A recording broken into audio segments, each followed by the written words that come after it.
Good morning, Mr. Thomas. We've been assessing your mother, Mrs. Eleanor, and considering strategies to help her maintain independence at home. She's expressed some difficulty with tasks like preparing meals and dressing, particularly since her recent fall.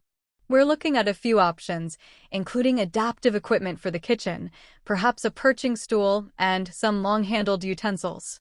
For dressing, we might suggest button hooks and sock aids. That all sounds helpful. She has mentioned struggling a bit more in the kitchen lately, and getting dressed seems to take her a long time. She's always been very self-sufficient. So Mihira, this is quite frustrating for her. She's also become a little unsteady on her feet, even indoors, which is why the fall was so concerning. Yes, the reduced balance can certainly impact confidence with everyday activities. While the adaptive equipment aims to make specific tasks easier, we also need to address the underlying issue contributing to her difficulties. The reduced range of movement in her shoulders and hips, likely a consequence of some mild arthritis and deconditioning following a period of reduced activity after the fall, makes reaching for items in the kitchen and maneuvering during dressing quite challenging. The equipment will compensate for some of this, but improving her physical capacity is also key to long-term independence. So, the equipment is more of a short-term aid while we work on improving her strength and movement? Precisely. The adaptive aids provide immediate support, allowing her to participate more safely and independently now, while a tailored exercise program focusing on strengthening key muscle groups and improving her range of motion will address the root causes, making these tasks difficult.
It is very important to stay aware of how your body is feeling right now, Mihira.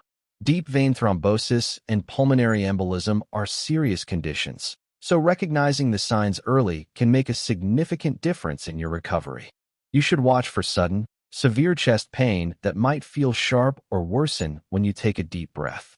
Other critical symptoms include a sudden difficulty in breathing, feeling lightheaded, or noticing that your heart is racing faster than usual. Additionally, keep an eye on your legs for any new swelling, redness, or tenderness, especially if it is only on one side. To help prevent these issues, staying active is one of the best things you can do. Moving around as early as possible after your procedure helps keep your blood flowing naturally. While you are resting, you can perform simple leg exercises like pumping your feet up and down or rotating your ankles. Drinking plenty of water to stay hydrated and wearing your compression stockings as directed will also provide vital support for your circulation. By following these steps and staying hydrated, Mihira, you are taking active, gentle care of your health.